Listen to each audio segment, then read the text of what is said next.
So Adrian, did you remember to watch Robot Monster for today? The classic 50s B movie? I know Mike watched it. Mike's always on the ball. What'd you say? I missed it. You missed Robot Monster. What are we I going to talk did. about? Oh no. Oh, wait. Bum. Oh, hang on a second. Elf is talking in my ear. What's that? Oh, fuck. We're talking about Irish horror? Like the Leprechaun movies? Alright, well.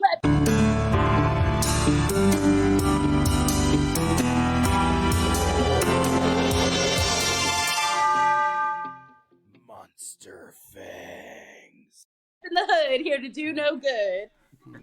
So, alright. So, yeah, we did miss St. Patrick's Day because of, technical difficulties. Totally my fault. It was my fault, guys. Sorry. Yeah, you're fired, Adrian. But we're still here to talk about Irish horror movies. 3 of them, in fact. None of them are part of the classic Leprechaun series, sadly. So, it's still going. Where's David? We need Warwick David. Yeah, he's not. Can you imagine if he had just a cameo in one of these? He needs a cameo in Unwelcome. It's fucking bullshit. Is he Irish? I don't think so. No. I didn't think so. No, he's not Irish. He's just little, and he auditioned for the Leprechaun, and he got the role because he was fun. Precisely. Yeah, he's not in them anymore. They're TV movies now, and they're not very good. So whatever. Yeah. I mean, All of these are set in Ireland and star people with hilarious Irish accents, and are horror movies. Although in Grabber's case, a little light on the horror. Yeah, I don't know. It's about as horrific as Godzilla 2000. So I know that's it's a low blow even in the Godzilla universe. But no, so obviously I am very loudly Jewish. However, I am my maternal grandfather was Irish, so he had a little leprechaun on his arm. He would point at it and scream, "I'm a fighting Irish!" So not quite in touch with my Irish side, but you guys have a little Irish, Mike, right? A half and half Irish, half French Canadian. The white devil. Yeah, literally, so fucking white. How about you, Adrian? Irish, French, and Portuguese. Portuguese. Okay. Interesting. Yeah. Right. So sorry about that. So Grabbers. Adrian, tell us about this movie. Well, Grabbers is about drunk Irish people being able to repel monsters with their drunkenness. Mm-hmm. Yeah. That's basically like where it's going. I mean, you have some minor plot points where you're dealing with like death and grief, but really nobody even cares about that. It's literally just an excuse for the main character to get drunk. Mm-hmm. Yeah, it's like the Irish version of an Adam Sandler movie where the movie is an excuse for Adam Sandler to go to Hawaii and just sit around doing nothing for a while, and occasionally he'll shoot a scene. This movie is just an excuse for the filmmakers to get drunk, and hang out and tell jokes. That's charming. Like, it's still charming. Yeah, the characters are charming. Like, you kind of love them. Yeah, go ahead, Mike. Sorry. Yeah. I forget when I first heard about it, but it was my wife who used to watch some of these like B movies growing up, and she's like, "Oh, we gotta watch this one. It's called Grabbers. It's like Irish people get drunk and fight aliens," and I'm like, "What?" And I'm like, I gotta watch it. And now it's like, I'm recycling a lot of points from my own podcast episode talking with a friend, but like now it's like a rite of passage, and I'm like, it's so dumb, but it's so fun, and I just show it to like, once you've really made it in my friend group, we have to watch Grabbers and just have a ball. I feel like that's a proper welcoming. Mm-hmm. So yeah. It's like, have a couple drinks and kind of talk halfway through it. The dialogue is not the most engaging, and that's not the point anyway. It's fun. Yeah, I mean, honestly, you're a lot nicer to my friends. I make them watch, like, horrible things. I make them watch, like, Deathbed. I make them watch Bucky Larson. Honestly, one of my friends made me watch that, but we watch, like, really bad things. So Grabbers that would be, like, a good movie, at our movie nights. It would be quality. I have a little pet hobby I have where I watch British and Irish media and just, I have no idea what's going on half the time, and I just laugh at the accents because they're amazing. There's a show called Still Game. It's about these old men, and they're still game, And they have it's like Aqua Teen Hunger Force with two old fucks, and like they just kind of like troll around town. Like the one buys like a slab of meat, and he's like talking. I don't know what he says. It's his accent is so thick, but he takes the meat. It's not wrapped up, and he just puts it in his coat pocket and storms out. And yeah, it's another world. They speak something close to English, you know?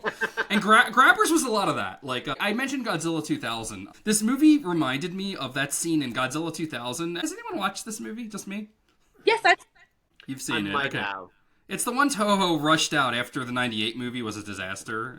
Mm-hmm. Yeah, it's not very good. But it opens up with like a Japanese fishing vessel getting attacked by a giant sea louse. And yeah, it's pretty out there. It's pretty freaking weird. And the way this movie was shot, people are going to tear me apart online because I'm just showing my power level right now, sadly. But seriously, I kept thinking of it and cracking up because the Irish people were like, oh no, Molly, no! You know, like these tendrils just come out and grab people and tear them away from terra firma, you know? Mm-hmm. I think the thing about this movie, though, that makes it interesting is, and all three of these movies have this in spades, is the Irish countryside. It's gorgeous. Mm-hmm. It's beautiful, you know? Mm-hmm. Yeah. It literally, watching all three movies, I was just thinking back to me and my wife, our honeymoon was in Ireland and Scotland. So I'm just looking at all those hills going, I want to go back. But... Well, I went to Ireland several years ago, and it has a different color green. Like, I've never seen that color green in person. And watching movies, I feel like it doesn't even do it justice. No, it's insane. Yeah. To go off of your point, though, about the feel of it, my friend actually described it as it had the feel of a Doctor Who episode. And I'm like, you know what? I can kind of picture that. You know, like David Tennant and landing in this island, and he has to deal with these aliens. You have to get a little smashed and deal with it. It's fine. Yeah, it's very clever, and I think that it plays into the stereotypes about Irish people in a really neat and playful way. John Wright is Irish himself, yes? I'll take Adrian's word for that. Yeah, he's Irish. It's like that movie, The Hebrew Hammer, where if you watch that movie, you might say, wow, this is like really anti-Semitic, but it's made by Jews. It's really for Jews. Why are you watching it? It's like watching Soul Plane and being like, oh my god, this is so offensive. So I liked Grabbers. I think it's cool. I do think it's the weakest movie we watched. In fact, John Wright's other movie, Unwelcome, is a different beast altogether. Go ahead, Adrian. Can I add one thing before we get to Unwelcome, which is my favorite of the three? Russell Tovey is in Grabbers, and he is one of my favorite podcasters from this art talk show called Talk Art, and he's amazing. But before that, he was in the BBC Being Human, where he plays the werewolf character, and he's ridiculous, kind of like his character in Grabbers. So it was really funny because he doesn't do that as much now. He's like more focused into like the art world and stuff. So seeing him like, surprise, it's Russell Tovey. It was awesome. So I did not watch Being Human because I'm a fraud. I did, however, watch the American one because, again, I'm a fraud. Yeah. Now they made a big point of the werewolf being Jewish, which is a trope, as I think we talked about on the Wolfman episode. We did. We're gonna have 2 points of my own. I do have 2 points of my own for Grabbers, just real quick. One is watching this and like watching anything from the BBC or anything related. I feel like they have like 12 actors that they just use over and over. And for these movies, there's 6. Like, I swear, there was like, between Grabbers and Boys from County Hell, there was at least 3 or 4 that were just copy and pasted. The difference was like less than 10 years apart. I'm like, hey, I know that guy. He was, and that one too. My friend was watching, talking about Peaky Blinders. Like, oh, that guy was in Peaky Blinders. Oh, that guy was in Peaky Blinders. All right, whatever. It's like the BBC effect, or like watching old Universal movies where like Von Helsing is also Dr. Frankenstein's teacher, you know, and then Bela Lugosi is a Bella in what's it called? Yeah, and then he's Igor in Frankenstein Meets the Wolfman. So yeah, it's always fun when that happens. I have facial blindness, so I actually didn't notice that. That's hilarious. That there's like 6 actors that are just in all 3 of these movies. I will also say actor's name, but the guy that plays the main character in Grabbers, I think the big thing I've seen him in was Sabrina, like the Tales of Sabrina or whatnot. He plays the evil bad guy. Yes. See, Richard Coyle. Yes, that's his name. That's exactly his name. He was also in this. That's how I recognized him. I was like, wait a sec. Yeah. I'll also say that, like, considering it was like a low budget movie from 2012, special effects actually weren't terrible. They were decent. I did get a kick out of the big monster just tumbleweeding its way across the island. Being from Texas, where we have actual tumbleweeds, it's even funnier. It's pretty great. I mean, it's hard to come up with like new and exciting monsters, and like when something is from like another world, it's funny when they don't interact right with our gravity physics and stuff. You know what I mean? I think that was really clever too. You know what? It actually reminded me a lot of the movie adaptation of The Mist, which I'm actually a big fan of. You know, I think it's a very well done B horror movie. In fact, there's a black and white version that it plays a lot better than the theatrical cut. Just by virtue of taking the color away and reducing it to that, you know? Because that was the whole point, if I recall correctly, was it was really made for that. So then when it got translated to, color, not so much. Yeah, the CGI really looks, it really shows it's pimples, as it were, you know. Yeah. Grabbers is really fun, and it's crazy because John Wright's other movie that we're talking about, Unwelcome, it's a tonal difference. It's like going from like a hot tub to a freaking swamp or something. Like the movie is so whiplash. Absolutely. Mike, do you want to tell us about Unwelcome? I was gonna say I think I only heard of this because of Adrian, but I was like, all right, I gotta check it out. So, I was not expecting to summarize, but I'll throw it together. So, you don't have to. I can do it if you want.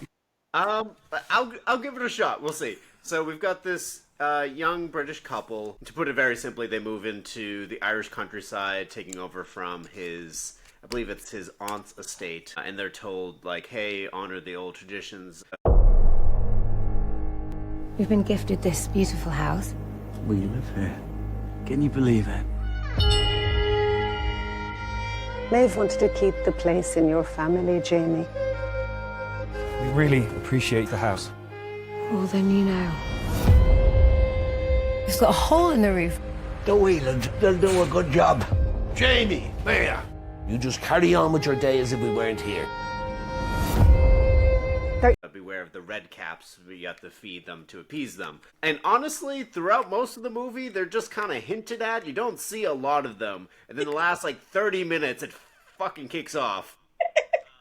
But, honestly, they weren't the scariest part. It was the weird-ass, Irish family that was renovating the house and whatnot.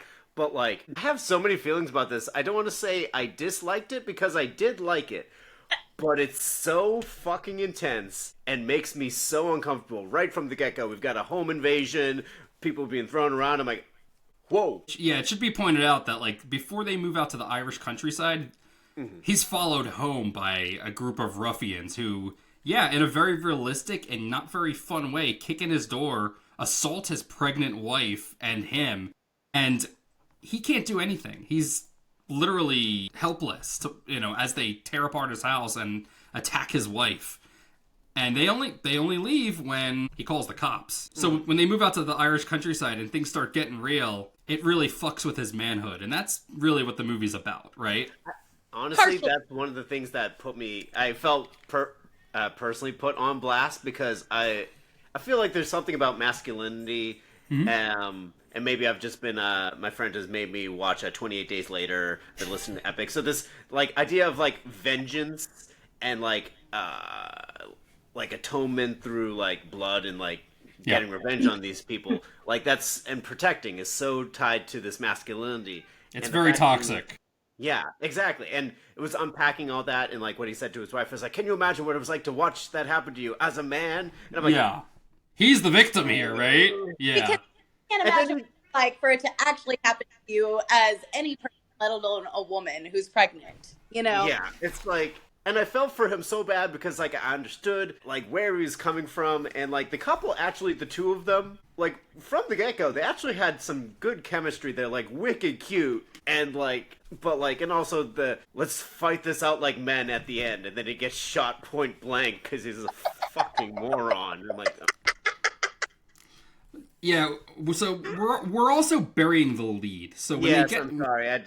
No, you're good, man. This is why there's three of us. It's a hard fucking job. So no. But all joking aside, so when they get to the house, it's in bad shape, and well, this Irish family comes to fix it up. And, well, it's a father, a daughter, and a son. And the father is played by none other than Cole Meany, who, played, He's O'Brien from Star Trek. So, who's played by Cole Meany, who on Star Trek, The Next Generation played Miles O'Brien. That guy, that nice working stiff who stood behind the teleporter desk and went up to beam up, He was just on Star Trek, period. He was literally the most kind character on the entire show. Him and Geordi, But, yeah, you're right. Well, yeah, but Geordi could be a badass sometimes. And I guess O'Brien could too, but he was just like nice to a fault sometimes. So, yeah, there's that. He was a nice guy, but in this movie, he is very much not a nice guy. He's a bad motherfucker. Mm-hmm. Oof. So the special son, that was played by, that was Hodor, right? Yes, Mm-hmm. I was just looking up the Hold the actor's door. name. Thank you. Yeah, so he also has another son who's Hodor, who is actually Hodor from Game of Thrones, and he plays a special person. He's a large, mentally challenged. Yeah, and he breaks things, and Cole Meany hits him and chews him out in Irish fashion, And at one point, the wife is like, yo, tone it down, he's okay, he's nice. And that leads to a sequence where, in Of Mice and Men, where they're sitting together, and he gets a little too handsy, and then suddenly the Redcaps appear, and they fucking murder him and carry him away. And that's the thing about this movie. It's slow-moving, it's sad, it builds. It's a slow fucking build, and there's a creepy old lady who's like, did you feed the little people? You have to feed them. It's not a fucking game. Feed them or I will do it. Can I do it? Can I do it? No, don't come into my garden, weird old lady. I'll feed the fucking fairies. Shut up. And then you don't think they're going to show up, and then you see them, and they're like gremlins. They're tiny. They're little rubber puppets. And at one point... So cute! So after they carry him away, it literally just walks into her house, and it walks up to her, sniffs her belly, and goes, Mama! And it drops a bag at her feet. And in the bag is Hodor's head. The head of Hodor. So I think the line was something like, "Ah, wee babby," and just it wanders back off again. I'm like, this movie, as serious as it can be at times, is actually really funny. Mm. But one of my favorite parts about this movie is that it uses real folklore. Because, I'm that chick and I'm going to bore everybody with my folklore stuff. But Redcaps actually scared me when I was a kid. I had one of those big books that Brian Froud did all of the, illustrations for all the different the Lennon the Seelie and Unseelie. And Redcaps literally dip their hats in the blood of people, right? That's why they're Redcaps. And it comes from a real thing, and they're creepy as fuck. Everyone thinks fairies are all nice and pretty and funny. No, dude, they're scary and very unpredictable.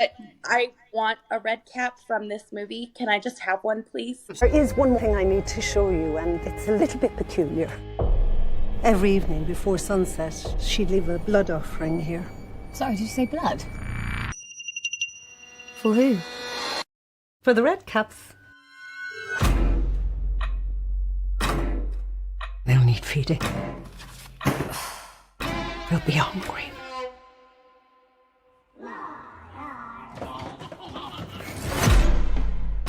Can I get in my own house, please? You own it, dear. How many times have the English come to this country and told us what's theirs is now theirs? They need to know that. So, Adrian, does the domestication of the fairy come from Tinkerbell? Peter Pan, the Disney Peter Pan? Well, I wouldn't necessarily even just say it was Disney Peter Pan, because even Barry's novel of Peter Pan, they're pretty subdued. I mean, she's sassy and stuff, but they don't really... I mean, she does try to have Wendy killed at one point, but I think that's a long line of watering stuff down. I mean, Peter Pan himself is kind of a fey creature, and he's pretty fucking scary in the book. I mean, he was originally human, but yeah, he does become a wild fey creature. He's a weird, wild, feral child, much like a changeling or something. And, when Wendy first sees him, he's snapping his teeth at her. He has, a knife. He's pretty fucking creepy, so... Mm-hmm. I don't know, but yeah, that's fair. We can't blame Walt Disney for that one, so okay. Yeah. But yeah, this movie, it's one of those things where in Hellboy 2, The Golden Army, where you had the Tooth Fairies and they were these horrible little monsters. That the execution was super stupid, but I was so happy to see monstrous fairies that I was not concerned with the tone. Fairies are wild things. They're not, here to grant you. That's not the job. And red cats are supposed to have like red eyes and really sharp teeth and really like long claws, and they're really short and tiny. But dude, like they literally dip their hats in the blood of humans. Like that's what dyes them. That's like their rite of passage. It's crazy. It's really cool. Yeah, and what Adrian might have been referring to already too is like fairy, you know, because in America we water everything down, but like fairy or fae like is a very broad class, almost in the same way I'd say like yokai are in Japan. Like fae includes like banshees, kelpies, selkies, all this shit. Yeah. Like it's not just the ooh, they got the little butterfly wings. There's so much more to them. Yeah, I think the best analog to American culture would be the Kardashians, right? There's all these different ones, you know, like, you know. And then there's Kanye, yeah. So way more horrifying than anything ever be. Yeah, good old Yeezy. You can always count on him for a one-liner. But no, yeah, no, seriously though. But I really, the best parts of this movie are, apart from like the gender dynamics, it's watching Cole Meany like come for revenge for his son, who he assumes that the guy killed, and the Redcaps defending the home because they want that baby. That's their baby. And yeah, it turns into Gremlins. Like, but on acid. Like it's It's psychotic. It's really good. Is it as good as Gremlins? I don't think so, right? But you're watching little Redcaps fucking fight these drunk Irish roughs. It's nuts. And they are cute. I would love to be friends with them. They seem like they'd be fun to drink with. They might steal my cat, but so does Alf, so... Alf will eat it. At least they'll probably, like, I don't know, eat man. bones. One thing I will say is that, like, as a mom and having 2 children of my own and having been pregnant and like that crazy space that you get into as a mom, like, because we haven't talked about the actual ending of the film yet. Like, that's freaking crazy because the whole thing starts with like his daughter had, like, she was missing, she disappears and no one knows where she is and like all this stuff. And you find out like towards the end, like there's this old lady in the cave taking care of the Redcaps. It's Mama Redcap, right? So you like, and of course, it's kind of like Rumpelstiltskin in a way. Like, yes, we're going to protect you and take care of you, but you owe us something for it, which is what any dealing with fae creatures boils down to. Like, everything has a price. So they want the baby. It's their baby. But then the mother does absolutely insane to protect her baby.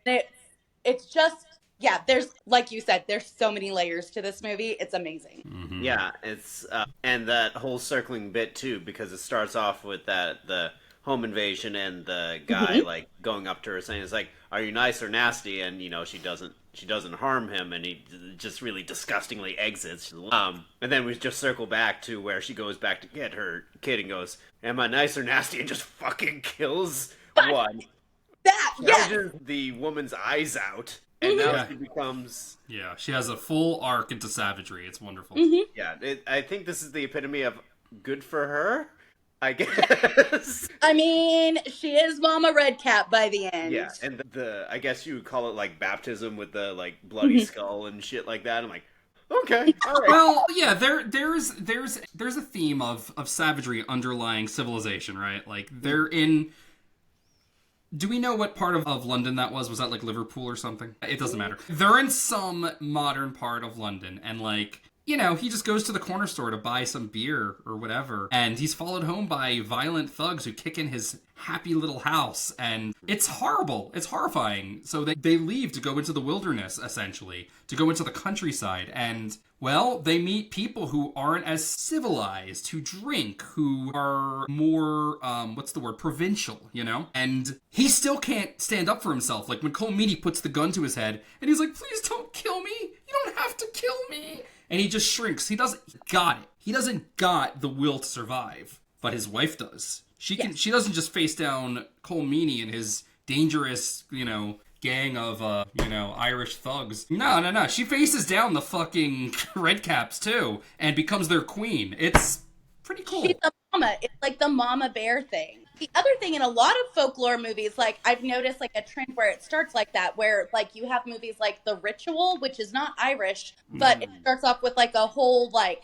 a guy going to a corner store, and there's a robbery, and his friend is killed, and he doesn't have the the capacity to help him. And so he goes on like this boys trip into the woods with his fellow friends, and then crazy, like, they meet a frost giant. Kind of. I mean, I wouldn't say it was a frost giant, but it's something otherworldly that's, yeah. They call it a Jotnar, don't they? Is that what they call it? Yeah. But I think they kind of use that term in the same way that, like, we use the, like, fae. Like, it's a monster of some sort. Yeah. Sure. Yeah. Sure. I love the ritual. It's like some kind of god. Great movie. But no, to go off of your point too.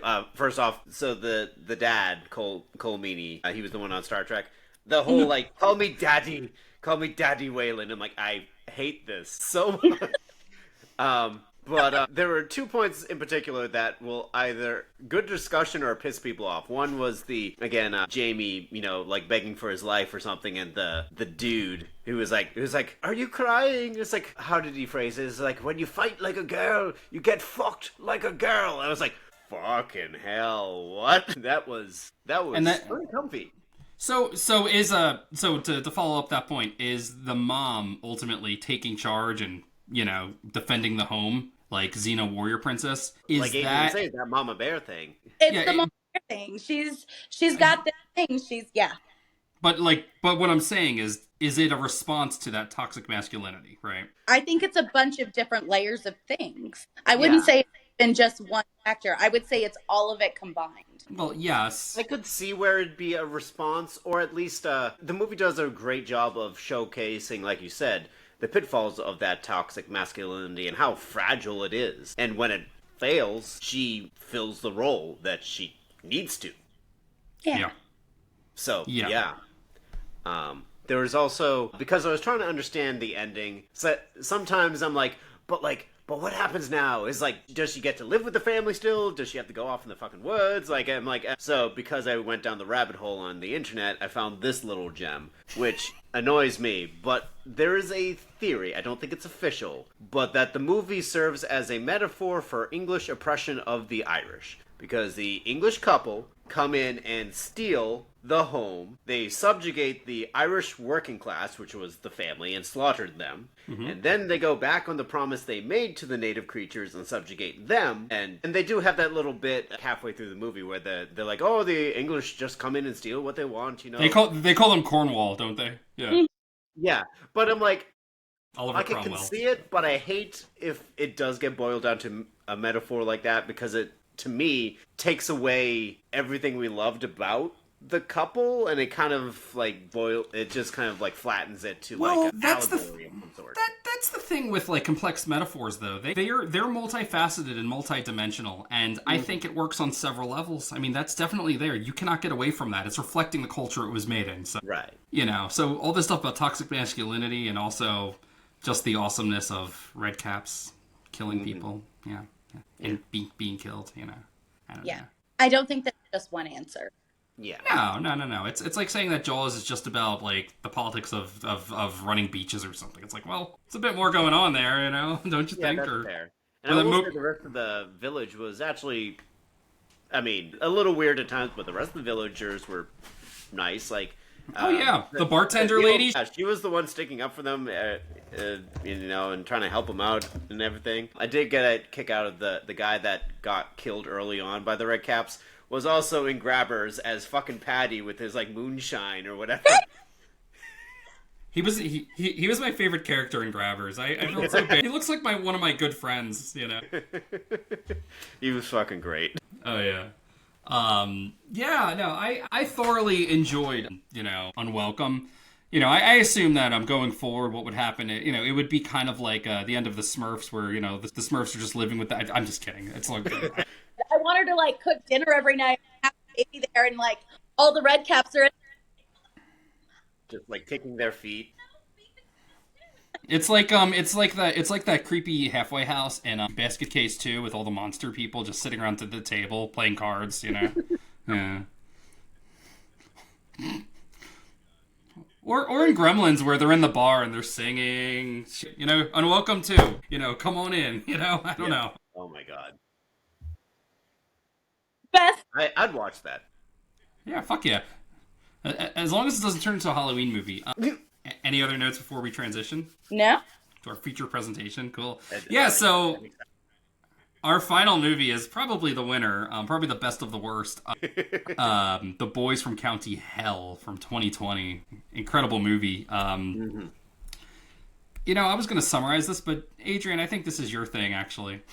Is it because I have a vampire fetish? Yeah, I mean, you're a confirmed monster fucker. I mean, I am too, you know, so, you know. I don't know about Mike. I can't cast aspersions to Mike, but, you know. No, I'm not going to, Daniel. I think you're going to give the summary of this one at this point, because we've done the other two, and now it's your turn. Some things are older than science, older than God. The Earth has its own secrets, and if you get close enough, you'll hear it.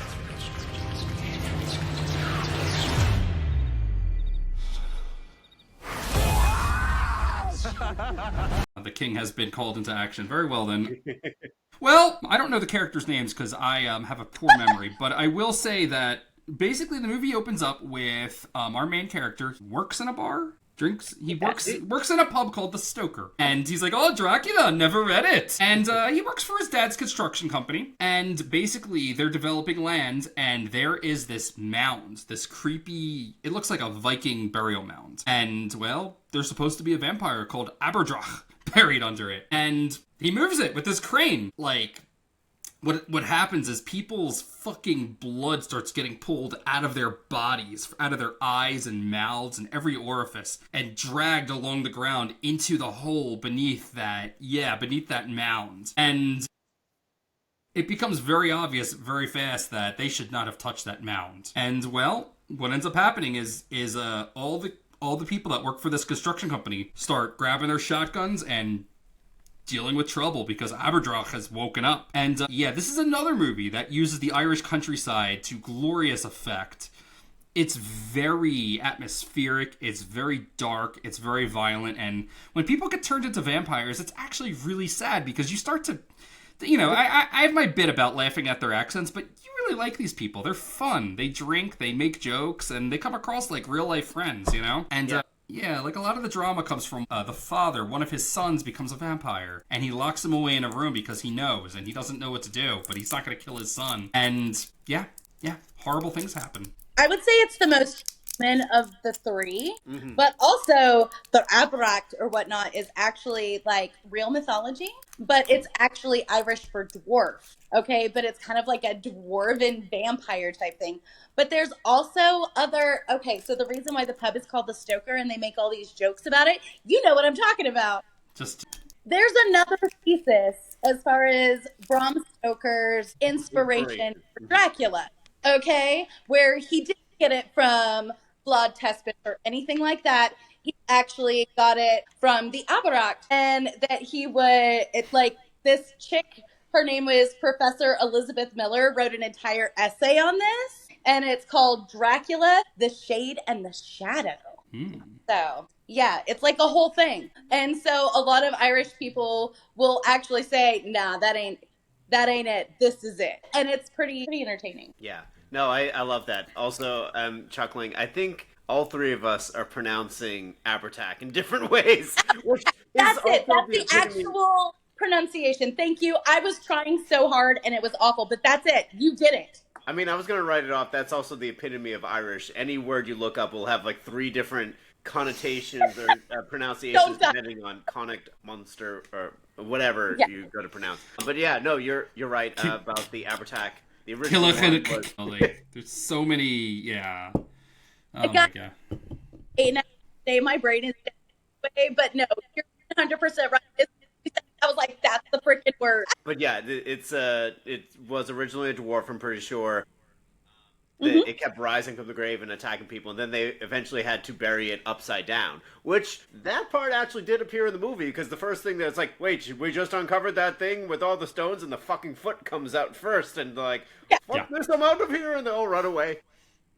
It's hilarious. But no, I do love this movie so much, because I also went into this like, oh, it's a horror comedy, and I'm like, there's actually a lot of heart to this, and it's like really sad. And I'm so glad I showed it to my friend a couple weeks ago, and he just said like, okay, like this has been on my mind so much now. It's like, it's just great. He also has a soft spot for like my son is a monster, and but I'm doing what I can for him or something kind of thing. And I'm like, but it's just really great. I will admit, I'm like half deaf, so I always have to put subtitles on now. And half the time that Eugene's father, Francie, is talking, half the time it just says, just like unintelligible or something like, you're like, is he talking fast or is it Gaelic? Who fucking knows? Yeah. And his just flat out refusal at first to be like, oh, there's nothing supernatural going on here. He's just drunk, and the guy's like impaled and hoisting himself up the pole. It's amazing, yeah.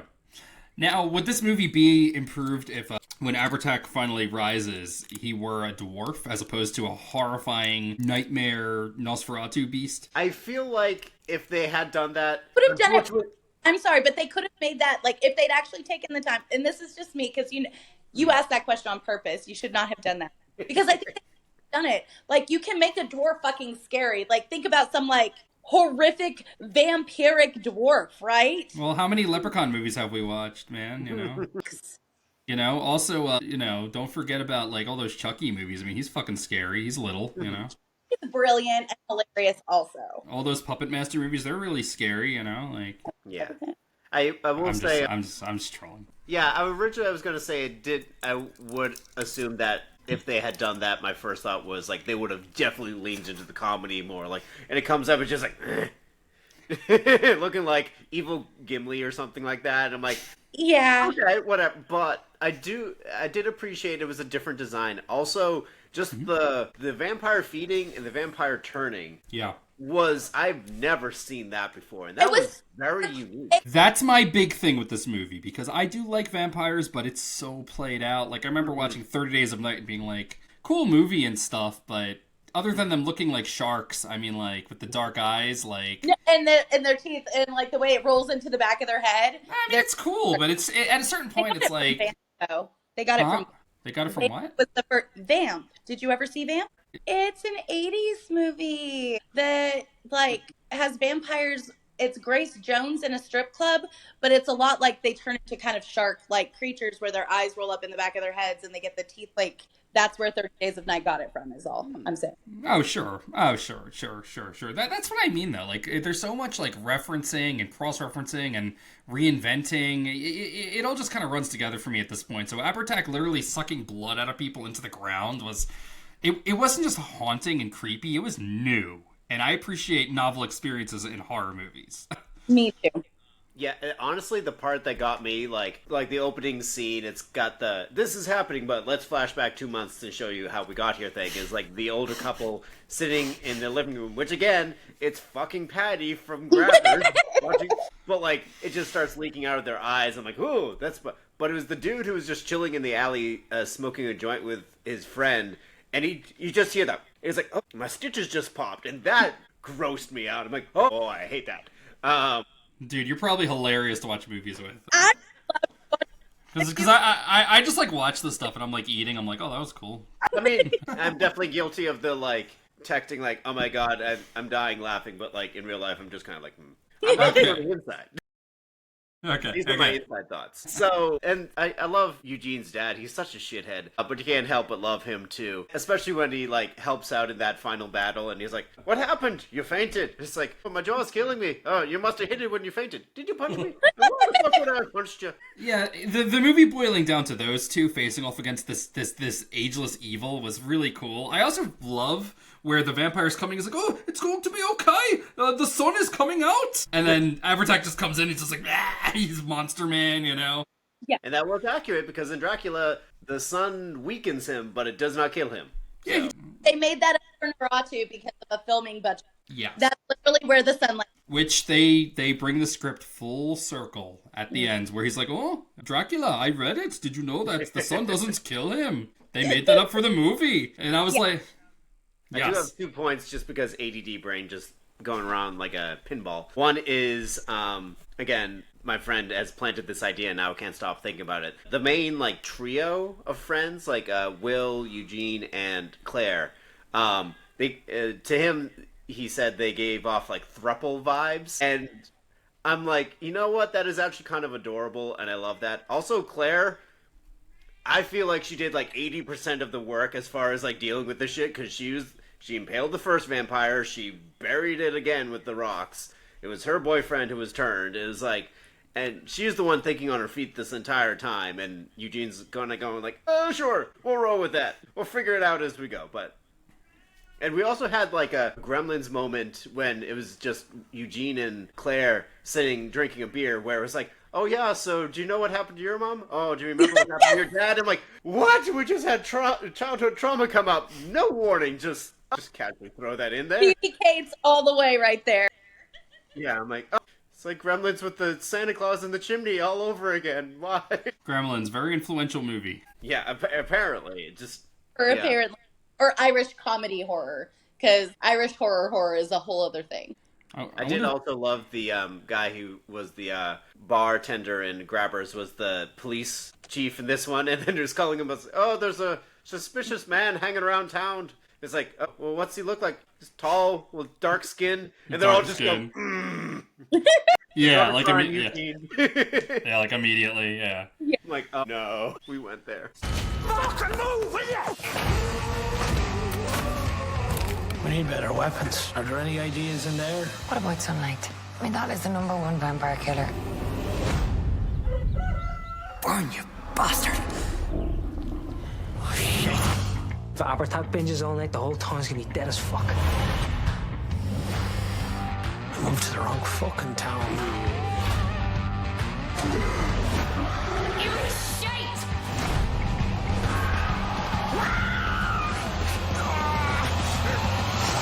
So, would we recommend all 3 of these movies? I would. 100%. Can I just talk about my one pet peeve at the end of Boys from County Hell? Yes. I still love it. I don't know why this is my suspension of disbelief where the threshold was crossed, but the way we took out the fucking vampire with the severed leg you just pulled off of the guy just by brute force. Like, I know it's a broken leg, but what? They needed something sharp. They needed something sharp, man. I don't know enough about anatomy, but... Or you can only use certain things to kill vampires, and believe it or not, wooden stakes are not like on the top of the list. That's been like mostly Americanized. Like it's the same stuff as like fighting fairies, like iron or silver, but also stone. Okay. And you usually have 3 trees that work best for fighting vampires as well, which is oak, ash, and aspen. I'm just imagining Hellboy like going through his pouches, throwing different talismans at whatever he's fighting. He's like, son of a bitch, you know, like. I'm always fascinated too with the like potential historical explanation to like with the Fae and the iron being lethal to them, how that might tie into how the Irish were a Bronze Age civilization, and then the invaders came in with their iron weapons and conquered them. So there's the tie-in that way to explain things. I'm like, oh, okay. I am partial to the theory that fairies were, like, the legends were initially started because there were remnants of the Celtic peoples hiding in the woods who would come out and steal from the farmers and stuff, and even steal their children, and, you know, they would say, don't go into the woods, you know, the such and such are there, and, you know, they would have weird words for them, and as time went on, generationally, like, those words lost their meanings, and they just became myths. I'm partial to it. There's no proof. I mean, it's purely conjecture. Fairies? What'd you say, Adrian? Are you telling me you don't believe in fairies? I do. I'll also say that TikTok is the bane of my existence. It's like falling down a black hole in there. But I think I had seen one ages ago where I don't know how historically accurate it actually is, but it was like it was a Celtic like folk metal concert or something. But like somebody in the crowd had like an old like horn that actually, like this big, tall, looked like a periscope sort of thing, that would have been sounded by, you know, the Celtic warriors. And they're like, can you imagine being a Roman legionnaire in like 300 AD and you hear this shit in the woods? I'm like, no, I'm good. Game over, man. Game over. I belong to whatever the fuck lives here, and I'm going home. Sorry, Caesar. Yeah, I'll take your fury over whatever the fuck was happening out there. Yeah, exactly. Man. Like, Yeah. So, which of these movies is the best? I like Unwelcome the best, and usually I'm the vampire nerd, but Unwelcome is my favorite. Unwelcome's cool. Mike, what do you think? For a time to just hang out with my friends and just laugh about something, Grabbers. But, like, objectively, well, okay, we're talking about our opinions, but I feel like Boys from County Hell is the strongest. It's also a good mix of horror and the comedy without being too much of one extreme or the other. It's a very good-natured movie, despite how nasty it is. Yeah. I'm just gonna give it to Boys from County Hell, even though I love Unwelcome. I think Unwelcome is delightful. I love monsters. I love tiny monsters, too. The Boys from County Hell is a full experience. It's like a 3-course fucking meal. It's great. Mm-hmm. It is very funny. It's perfectly paced, I want to say, you know? And yeah, I'd recommend it to anyone, really, unless you're squeamish and don't like seeing people's legs ripped off. I mean, I don't know why you wouldn't. I mean, I love that, you know? But I mean, monster fangs are they probably like to watch people's bones get ripped off. It's fine. Yeah, I mean, you know, you're watching Monster Fangs, so, you know.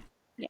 But, yeah, do we have anything else to say, or should we go into conclusion? I think we're good. I think we're good. Okay, Mike, you want to tell us about your podcast? Oh, boy. So, yes, I've been doing it for, I think, 2 years now, called Mike's Millennial Falcon. It's more on the nerdy side of shit, so we do a lot of horror because I'm the host, but we touch upon a lot of fantasy and sci-fi as well. Sometimes we'll do like multiple parts, like Star Wars. We had to do a couple different episodes for that one. And actually, most recently, on St. Patrick's Day, we released an episode on specifically Grabbers and Boys from County Hell as a double feature and talking about that. Yeah. But yeah, it's fun. Some of the other recent ones we've done, we did a Savage Daughters, which is kind of like dangerous women from mythology and history and just badass women in general. Cool. I need that in my life. I totally want to see that. Yeah. Yeah, it was a lot of fun. And I'm apparently not in the monster fucker crowd, so to kick off the year, we had a Hear Me Out Cake episode where I was definitely a little tipsy and everyone else was traumatizing me with their choices. That was a blast. What, you mean the monsters they were fucking, or what? They brought up Appa from Avatar at one point. And, no. Appa's not he's an animal. That doesn't count. He's a friend. He's not a monster. Yes. Monsters can be friends. I mean, you know. Yeah, there's stuff. Apparently we have quite a few who are into rock types. I don't know why. Big bouldered troll men. I don't know. Are we talking never story like rock bottom? I don't know. It was fun. Or like the Gnome King from Return to Oz, you know? Yeah. Actually, there were two different Dragon Tail characters, too, for some reason. I don't know. Gross. That's pedophilia or something. That's hard. All right. Well, yeah. the dragons themselves, not like the children, so... No, the dragons are children. Are they children? Cassian Order children, aren't they? I think that, to be fair, they were looking at, like, one of the older ones. I never watched Dragon Tales. I just know of it. I have a lot of siblings. Ord might just have a learning disability. I don't know, but I always thought he was a child, a very large child. Yeah. I think I just died. We're off the rails, but yeah. Do listen to Mike's Millennial podcast, Millennial Falcon. It's awesome and has a great name. Yes, thank you. Yeah, also, he has a book that I'm reading. Picture here, because I forgot to grab my copy. It's called Porchlight. It's Mike, do you want to talk about Porchlight? Sure, yeah. It was, I released it, not this past year, but the year before. It's a culmination of, like, about 8 to 10 years of poetry, and there is more or less a sort of conceptual framework, kind of looking at kind of like the nature of friendships, relationships, and kind of like healing from, you know, coming to grips with your own bullshit and learning from it. And, you know, I'd like to think it's pretty wholesome overall. It is. It's wonderful. It's really refreshing to read, considering the kinds of stuff I read in my workshop and the kinds of stuff I write personally. And it's nice to just read something that's wholesome and sweet and reflective in a very whimsical style, you know? Yeah, and it's definitely a lot of free verse form, so if you want to try something other than the, you know, standard classic formats, I think it's a kind of good ride to jump into. My hope is that people read it and just both have a laugh every once in a while with some of them, and feel better, by the end of the day that it's that there's something good in the world and people to surround yourself with. Something good in the world, like your book. So yeah. I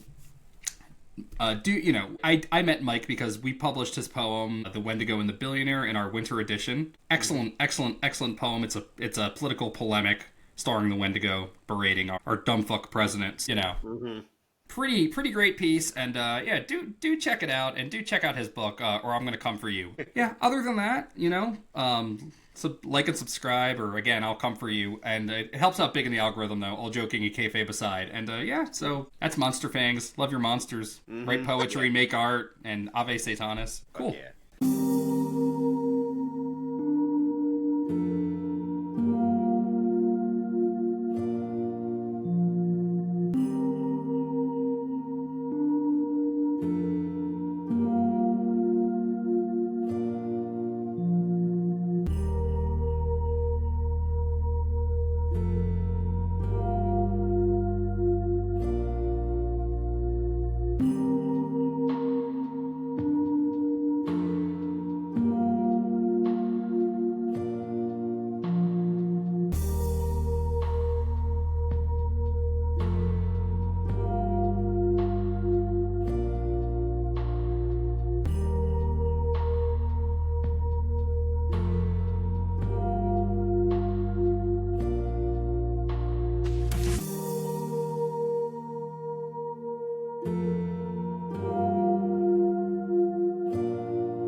you